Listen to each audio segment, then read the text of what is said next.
కొంతకాలం కిందట నరేంద్ర మోడీని ప్రశంసిస్తూ కాలం రాశాను.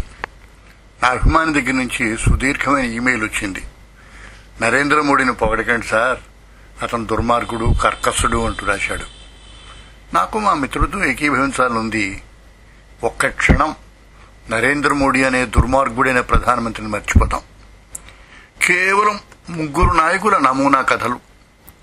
లాల్ బహదూర్ శాస్త్రి ప్రధాని అయ్యే నాటికి కొడుకు హరిశాస్త్రి అశోక్ లేలాండ్ కంపెనీ ఉద్యోగి.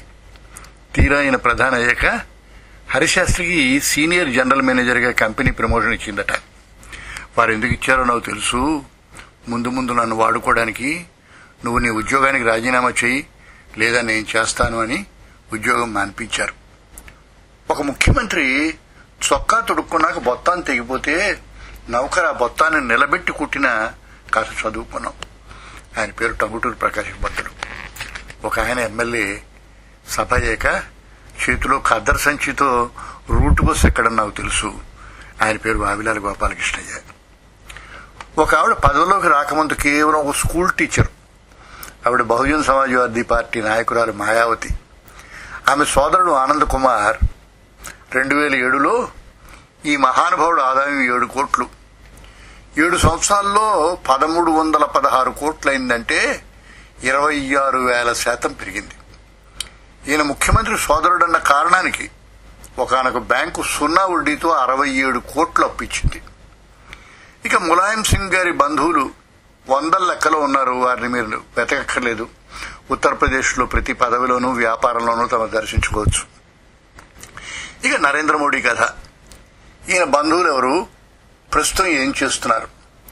మొన్న ఇండియా టుడేలో వచ్చిన వ్యాసంలో వివరాలు చూద్దాం. ఒక బాబాయ్ కొడుకు అరవింద్ బాయ్ నూనె డబ్బాలు కొనుక్కుని అక్కర్లేని పాత ఇంటి సామాన్లను కొనుక్కుని వాటిని అమ్మి నెలకు 9,000 సంపాదించుకుంటాడు. అతని కొడుకు గాలిపటాలు, పటాసులు, చిన్న చిన్న చిరుతిళ్లను తయారు చేసి అమ్మి వాద్నగర్లో చిన్న గదిలో ఉంటాడు. జయంతిలాల్ అనే మరో సోదరుడు టీచర్గా పనిచేసి రిటైర్ అయ్యడం. ఆయన కూతురు లీనాను ఒక బస్సు కండక్టర్కి ఇచ్చి పెళ్లి చేశాడు. వాద్నగర్లో ఎవరికీ వీళ్లు నరేంద్ర మోడీ అనే ప్రధాని బంధువులను కూడా తెలియదు. మోదీ అన్నయ్య సోంబాయ్ వయస్సు 75 సంవత్సరాలు. పూనాలో వృద్ధాశ్రమం నడుపుతాడు. ఒకనొక సభలో కార్యక్రమాన్ని నిర్వహించే అమ్మాయి ఈ నరేంద్ర మోడీ అన్నగారిని నోరు జారింది. ఆయన మైక్ అందుకున్నాడు.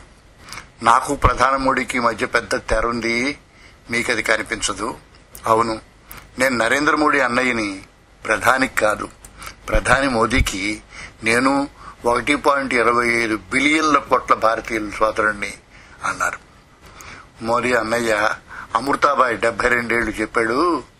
1969లో అహ్మదాబాద్ గీతా మందిర్ దగ్గర రోడ్డు రవాణా సంస్థ క్యాంటీన్లో టీ దుకాణం నడిపే రోజుల్లో, ఆ దుకాణం నిజానికి వారి మేనమామది, మోదీ రోజంతా పనిచేసి ఆర్ఎస్ఎస్ ఆఫీసుకు వెళ్లి వృద్ధులైన ప్రచారులకు సేవ చేసి ఏ రాత్రికో కొట్టుకే వచ్చి క్యాంటీన్ వాళ్ళ మీద నిద్రపోయేవట. ఇల్లు ఒకే గది ఉన్న వసతి కనుక. 2003లో గుజరాత్ ముఖ్యమంత్రిగా ఉన్నప్పుడు కుటుంబంతో ఒకసారి మోదీ గడిపారట. మరి 2012లో ఎందుకు మళ్లీ గడపలేదు? ఒక రాజకీయ విశ్లేషకుడు అన్నాడు కదా, అధికారంతో వారి బంధుత్వం వారి అమాయకమైన జీవనశైలిని కల్మషం చేస్తుందని. ఆనంద్ కుమార్కి, రాబర్ట్ వాద్రాకి మాట చెప్పి చూడండి. నాయకత్వం కొందరికి సాకు, కొందరికి దోపిడీ, కొందరికి అతి తక్కువ మందికి అవకాశం, సేవ. అందుకే మోదీ గర్వంగా నేను మీ చౌకీదారునని చెప్పుకోగలిగాడు. నేను ప్రధాని గురించి మాట్లాడటం లేదు, సోంబాయి చెప్పిన ప్రధాన చౌకీదారు గురించి చెప్తున్నాను. నా అభిమాని నన్ను మరొకసారి క్షమించాలి. మోదీకి జోహార్.